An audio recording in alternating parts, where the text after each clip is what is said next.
Hello everyone, स्वागत है आप सभी का एक बार फिर से आपके अपने चैनल पर। और आज हम लोग बेटा स्टार्ट करने जा रहे हैं क्लास 10th की मैथ्स की पीवाईक्यू सीरीज। और आज का जो हमारा ये सफर है शुरू होने जा रहा है अर्थमेटिक प्रोग्रेशन चैप्टर नंबर 5 से। रीजन ये अर्थमेटिक प्रोग्रेशन का कि कई बच्चों को डाउट रहता है सर आता तो बहुत अच्छा चैप्टर, लेकिन कुछ पीवाईक्यूज दिखा दीजिए, कुछ दिखा लीजिए कि कॉन्फिडेंस आ जाए कि हाँ मैं जो लगाया वो सही लगाया है। तो ये आपको पीवाईक्यू सीरीज में मिलने वाला है कुछ ऐसे क्वेश्चन, कुछ ऐसे ट्रिक के साथ जो आप एमसीक्यू में डायरेक्ट अप्लाई कर सकते हैं। No problem in that. ठीक, कुछ क्वेश्चन जो आपके कुछ कॉन्सेप्ट अगर आपको कुछ मिस हो गए हैं तो वो कॉन्सेप्ट आपको और मजबूत कराए जाएंगे आपके साथ पीवाईक्यूज के थ्रू। पूरा अगर आपको वीडियो चाहिए तो बहुत जल्द आपके पास पूरा वीडियो मिल जाएगा सोल्यूशन के साथ। हालांकि चैप्टर में कुछ है नहीं बहुत बड़ा कि आपको पढ़ाया जाए, फार्मूला बेस्ड चैप्टर है, हमने एक दो बार पढ़ा रखा है यूट्यूब पे इसको। खैर बात, चलिए हम शुरू करते हैं। आज का इंट्रोडक्शन वीडियो था तो मैंने आपको इतनी जानकारी दे दी। अगली वीडियो में आपको सीधा काम की बात करेंगे। तो हम लोग आज शुरू करने जा रहे हैं PYQ series of arithmetic progression. AP इसको कहते हैं शॉर्ट फॉर्म में। एपी शॉर्ट फॉर्म में कहें तो इसको एपी कहते हैं। तो आज की हमारी जो सीरीज है एपी की, इसका लेक्चर नंबर 1 है, आज पार्ट 1 है। और हम लोग पीवाईक्यू शुरू करेंगे 8 से 10 पीवाईक्यूज आज की सीरीज में। इसके बाद नेक्स्ट सीरीज में हम लोग पीवाईक्यूज को कंटिन्यू करेंगे। इसलिए हम लोग पहले क्वेश्चन के साथ शुरुआत करते हैं। और पहला क्वेश्चन जो हमारे पास सामने ये है, मैं अपने सामने पीवाईक्यू का पूरा एक चिट्ठा खोल लेता हूँ ताकि आपको प्रॉब्लम्स ना आए। चलिए, तो पहला क्वेश्चन ये है, what is common difference of AP. अब आपको एपी दे रखी है 1/p, 1 minus p upon p, 1 - 2p upon p and dot dot so on. Common difference निकालना है। तो एकदम आसान सा क्वेश्चन है, 2020 की पीवाईक्यू में पूछा गया सीधे का। और आसान क्वेश्चन है, सीधा कॉमन डिफरेंस पूछा तो आपको पता है कॉमन डिफरेंस क्या होता है, फॉर्मूला क्या होता है, an माइनस an माइनस 1। जो आपने वो a2 माइनस a1 पढ़ रखा है उसी को। लेकिन कॉमन डिफरेंस का फॉर्मूला तो एक्चुअल में ये होता है। तो हमने कहा कॉमन डिफरेंस का फॉर्मूला आपको पता है सर, a2 माइनस a1 होता है। तो a2 क्या दे रखा है हमको, जरा बताइए, 1 minus p upon p minus का 1 अपॉन p। तो हमारे पास एलसीएम सेम है, तो मेरे पास से क्या करें, सीधा सॉल्व करेंगे। और अगर इसको सीधा सॉल्व करेंगे तो हमारे पास जाएगा 1 माइनस p माइनस 1 अपॉन में p। तो -1 से -1 क्या होगा, कैंसिल। तो ये आ गया माइनस का p/p, जो कि होता है कॉमन डिफरेंस माइनस का 1। कितना होता है, माइनस का 1। अब अपनी तसल्ली के लिए आप क्या करिए, कॉमन डिफरेंस को a3 माइनस a2 निकाल लीजिए। देखिए आप सही निकालने आंसर वही आएगा। तो a3 माइनस a2 निकालेंगे तो जाएगा 1 माइनस 2p अपॉन में p माइनस 1 प्लस p हो जाएगा अपॉन में p। क्योंकि अगर आप माइनस करेंगे तो प्लस का था, ये माइनस हुआ, और ये माइनस का किसका हो जाएगा, प्लस का। तो यहाँ पर कॉमन डिफरेंस सही करेंगे कितना हो जाएगा, 1 minus 2p minus 1 plus p upon में p। तो 1 से 1 ये कैंसिल, p में से p गया, कितना बचा, माइनस का p/p, और माइनस का p/p कितना हो गया बेटा, माइनस का 1। तो कॉमन डिफरेंस दोनों का सेम आएगा। क्लियर बात। तो आसान सा क्वेश्चन था, कॉमन डिफरेंस निकालना, 2020 का पीवाईक्यू है और एमसीक्यू में पूछा गया क्वेश्चन है। ठीक, और आसान सा क्वेश्चन है चैप्टर में। चलिए दूसरे क्वेश्चन की तरफ पढ़ते हैं। सेकंड क्वेश्चन देखते हैं, सेकंड क्वेश्चन क्या कह रहा है, ये क्या कहना चाहता है आपसे सेकंड क्वेश्चन भी। चलिए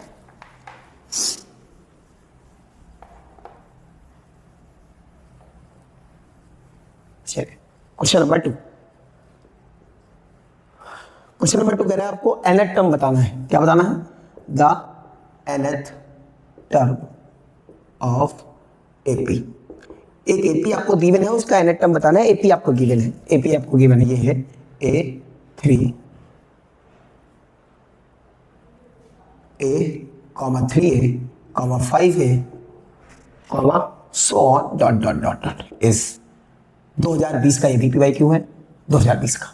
आसान सा क्वेश्चन आपसे कह रहा है nth टर्म बताना है आपको एपी का। क्या बताना है बेटा, nth टर्म बताना है। तो अब भी होता है कि nth टर्म का फॉर्मूला क्या होता है, जरा आपको याद दिला दीजिए कि nth टर्म का फॉर्मूला क्या होता है, बोलिए a plus n minus 1 into में d।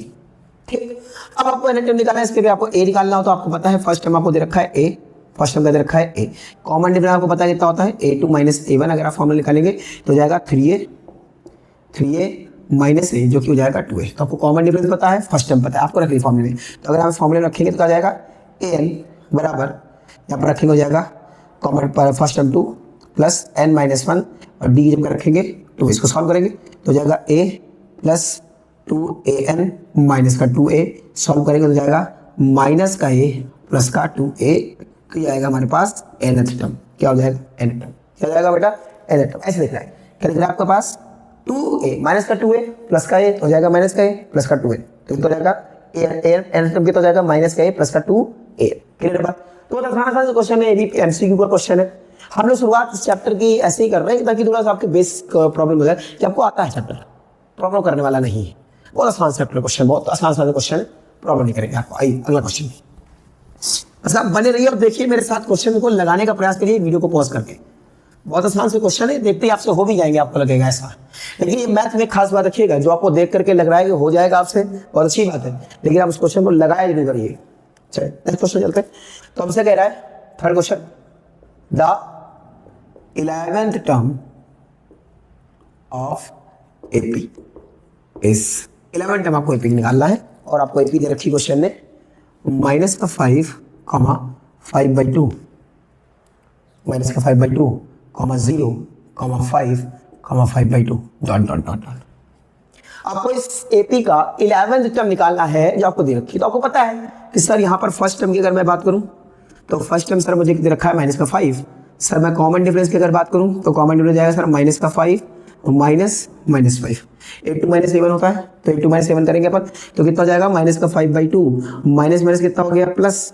अगर इसको और सॉल्व करेंगे तो कितना हो जाएगा मेरा भाई, एलसीएम लेंगे, आप 1 लिखा हुआ ऊपर नीचे इसका मल्टीप्लाई करेंगे 2 का, तो हो जाएगा माइनस का 5 प्लस का 10 डिवाइड बाई 2, जो कि हो जाएगा 5/2। तो कॉमन डिफरेंस कितना आ गया 5/2। क्या निकालना है बेटा, 11th टर्म निकालनी है। क्या निकालनी है 11th टर्म। 11th टर्म क्या होता है, 11th टर्म होता है sir a plus 11 minus 1 into बेटी। और आपको पता है 11th टर्म को a प्लस 10d लिख सकते हैं सीधे सीधा, जब वो निकालना है 11th टर्म। तो अगर 11th टर्म निकालेंगे तो हम यहाँ पर लिख दें इस चीज को कि सर 11th टर्म क्या हो जाएगा यहाँ पर, तो जाएगा 11th टर्म ए कितना दे रखा है हमको, ए दे रखा है बेटा माइनस का 5 प्लस 10 और डी की वैल्यू कितनी आई है 5/2। सॉल्व करेंगे तो 5 2 जा 10, तो माइनस का 5 प्लस का 25 दैट इज 20, दैट इज 20। तो 11 टर्म कितना आ जाएगा बेटा 20, कितना जाएगा 20। ठीक है क्लियर बात। तो बड़ा आसान सा क्वेश्चन है भाई, क्योंकि आपको बहुत टफ क्वेश्चन लगेंगे। हाँ कुछ क्वेश्चन हैं जो और अच्छे क्वेश्चन है, बहुत और वाले क्वेश्चन है।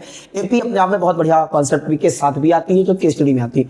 तो थर्ड लेक्चर में या फोर्थ लेक्चर में हम लोग वहां तक पहुंचेंगे। अभी फर्स्ट सेकंड लेक्चर हम लोग बेसिक से मजबूत कर रहे हैं। एपी भी वेरी ये 2012 का पीवाईक्यू है, किसका है 2012 का। तो ऐसे क्वेश्चन भी आ जाते हैं जो आपको करने हैं एमसीक्यू में, आसान से क्वेश्चन। चल थर्ड क्वेश्चन हो गया हमारे पास, फोर्थ क्वेश्चन में चलते हैं। ये आईसीएससी के लिए भी इंपॉर्टेंट है। अगर आईसीएससी वाले देख रहे हैं तो भैया आईसीएससी वाले परेशान नहीं होंगे, आईसीएससी के लिए भी इंपॉर्टेंट है क्योंकि एपी आपके इसमें भी है सीक्वेंस है सीरीज नाम से। चल तो हम लोग चलते हैं क्वेश्चन नंबर 4 की तरफ। और क्वेश्चन नंबर 4 हमारे पास क्या है जरा बताया जाए हमको। क्वेश्चन नंबर 4 हमारे पास इधर रखा है, first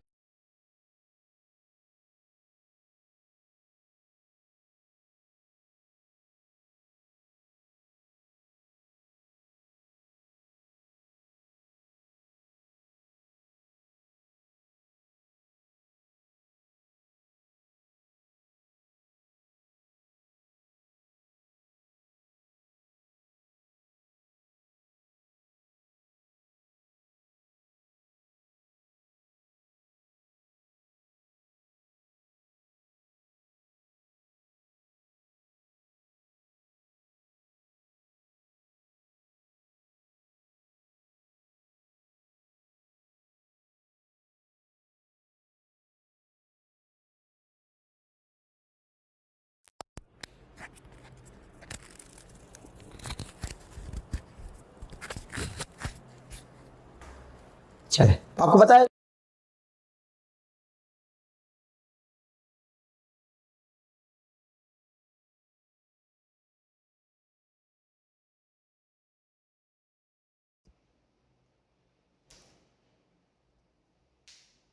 sorry for disturbance guys. But अगर मैं कहूं चार तरह इस क्वेश्चन में कंफ्यूजन क्या करते हैं कि आपको चार टर्म पता है सर, आप क्या मानते हैं a - b, a - d, a + b, a + b। लेकिन यहाँ पर वो क्वेश्चन कॉन्सेप्ट नहीं है। कॉन्सेप्ट ये है जब आपको पहला टर्म और कॉमन डिफरेंस दे रखा है तो आपको चार टर्म में निकालने की प्रॉब्लम की नहीं, चार टर्म ही निकालनी है। तो आपने कहा था चार टर्म निकाल लेंगे, a1 निकालना है सर, a2 निकालना है सर, a3 निकालना है और a4 निकालना है। बस आपको पता है a1 तो हमने दे रखा है सर -2 प्लस तो भी -2। सेकंड टर्म कितना होता है सर, तो होता है a + d। द्वितीय को रखा है क्वेश्चन में, क्या रखा है बोला a की वैल्यू दे रखी है -2 प्लस माइनस का रखा है, तो ये हमारे पास में बनेगा -4। सेकंड टर्म की -4। थर्ड टर्म हमारे पास में आपको कितना होगा a + 2d होता है, तो कितना जाएगा बेटा -a प्लस -2 अच्छा इंटू में 2 और इंटू में माइनस का 2, तो हमारे पास कितना हो जाएगा माइनस का 4 और माइनस का 4 और माइनस कितना जाएगा माइनस का 6, जाएगा माइनस का 6, minus minus plus plus minus minus minus minus क्या होगा a प्लस 3, तो a प्लस 3 की बात करो मुझे कितना हो जाएगा a की वैल्यू कितनी रखी है भाई माइनस की 2, a प्लस 3 और d कितना रखा है उसको माइनस का 2, माइनस का 2, ये तो हो जाएगा माइनस का 2 और माइनस का 6 माइनस का 8, ये हमारे पास फर्स्ट टर्म। तो फर्स्ट 4 टर्म्स क्या आ गया हमारे पास फर्स्ट 4 टर्म्स, तो फर्स्ट 4 टर्म्स क्या लिखना भाई वो आ गया माइनस का 2 माइनस का 4 माइनस का 6 माइनस का 8 माइनस का 10 डॉट डॉट डॉट बोल देते हैं वो 4 ही जगह में 4 लेके छोड़ क्लियर बात समझ आई।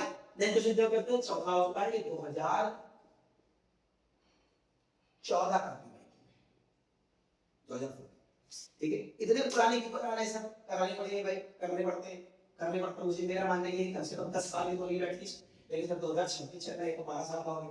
करने में क्या हुआ है भाई क्वेश्चन है क्वेश्चन के लिए हो सकती है मैथ में लगानी चाहिए, सोचना नहीं चाहिए एसएससी को सीबीएसई को कोई बस सोचना नहीं चाहिए, इतने मैक्सिमम क्वेश्चन हो सकते हैं आप लगा के आप ये रहे कि आपकी कॉन्फिडेंस रहे और आप एक बार पूरा कर पाए, बहुत आसान सा question.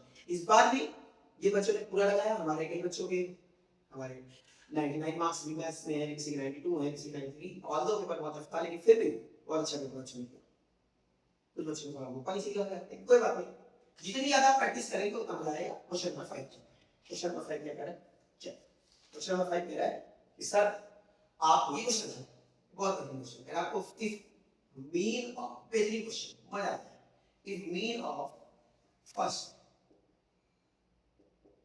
n terms n natural numbers होता है, n natural numbers होता है, n natural number is 50, ठीक, then find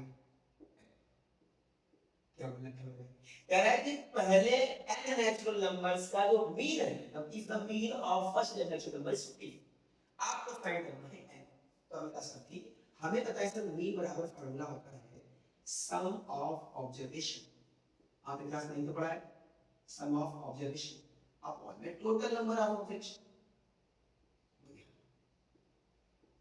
कोई दिक्कत परेशान नहीं। आपने कहा सर मीन दे रखा है हमको, सम हमको पता है सम ऑफ ऑब्जर्वेशन अपॉन में टोटल नंबर ऑफ ऑब्जर्वेशन है। अब मुझे बताइए अगर ये नेचुरल नंबर्स हैं तो नेचुरल नंबर मतलब 1 से स्टार्ट 1 से स्टार्ट होके 1 2 3 4 5 6 7, इसका मतलब 1 2 3 4 5 6 क्या है एपी, क्या ये एपी कॉन्फिडेंट फास्ट ये एपी, पहली बात ये answer this is an AP, this is an AP, why क्यों एपी, क्योंकि इफ नेचुरल नंबर्स आते हैं, अगर नेचुरल नंबर से नेचुरल नंबर स्टार्ट होते हैं नेचुरल नंबर आते हैं, अगर नेचुरल नंबर है तो कहां से आते हैं आते हैं तो क्या होता है number 1 2 3 dot dot dot dot N, तो क्या मैं कह सकता हूं सम ऑफ ऑब्जेक्ट इसका मतलब सम ऑफ n नेचुरल नंबर्स है, बोलो बोलो क्या मैं कह सकता हूं सम ऑफ ऑब्जेक्ट इसका मतलब सम ऑफ n नेचुरल नंबर्स है, बता बिल्कुल सही बात है। तो सम ऑफ n नेचुरल नंबर्स अगर मैं आपको फॉर्मूला लिख दूं ध्यान से देखिएगा यहीं से, अगर मैं बात करूं यहां पर तुमको लिखा है 50 बराबर सम ऑफ ऊपर लगा के फॉर्मूला क्या होता है n/2 2a plus n - 1 into d, sum of object का फॉर्मूला होता है अपॉन में n नंबर ऑफ ऑब्जर्वेशन से, बोलिए अगर मैं कहूं कि आपसे सर इसको इधर कर दिया जाएगा 15 बराबर n/2 और 2a, अब a की वैल्यू कितनी सर नेचुरल नंबर हमको पता है सर नेचुरल नंबर 1 से स्टार्ट होते हैं सर, नेचुरल नंबर 1 से स्टार्ट होंगे इतना नाम तो हमारे पास है n - 1 कॉमन डिनोमिनेटर के का 1 का ही रहेगा 3 हो जाएगा, अगर इसको सॉल्व करें तो n से n क्या हो गया n से इधर भेजेंगे कितना आ जाएगा ये 30, इधर कितना हो जाएगा अपने को कितना हो जाएगा ये 2 प्लस n - 1, अब n - 1 कितना आ जाएगा यहाँ से -1 2 जाएगा कितना बचेगा 1 प्लस n बराबर 30, तो n की वैल्यू कितनी आ गई 30 - 1 दैट इज 29, समझ गए क्या बोला क्वेश्चन कह रहा था n नेचुरल नंबर्स का सम कितना है 15, तो हमने कहा sum of objects upon total number of objects हो सकता है क्या हो सकता है, हमको ये पता है सम ऑफ ऑब्जेक्ट्स कैसा होने वाला है ap में, कैसा होने वाला है ap में, ap का अर्थात sum of n natural numbers, sum of n natural numbers formula है n/2 2a + n/2 to be, हमने कहा सॉल्व कर लिया आंसर आ गया, क्लियर। तो आई होप आपको ये समझ में आए होंगे 4-5 क्वेश्चन जो मैंने आपको प्रयास किए। नेक्स्ट टाइम इस वीक में और भी क्वेश्चन करेंगे और एक चैप्टर में टारगेट है कि एक में 30 से 35 क्वेश्चंस में तो कराऊं क्लियर बात। तब तक के लिए बने मेरे साथ and thank you for watching us. Have a nice day, take care, bye bye, good day, मिलते हैं बहुत जल्द नई वीडियो।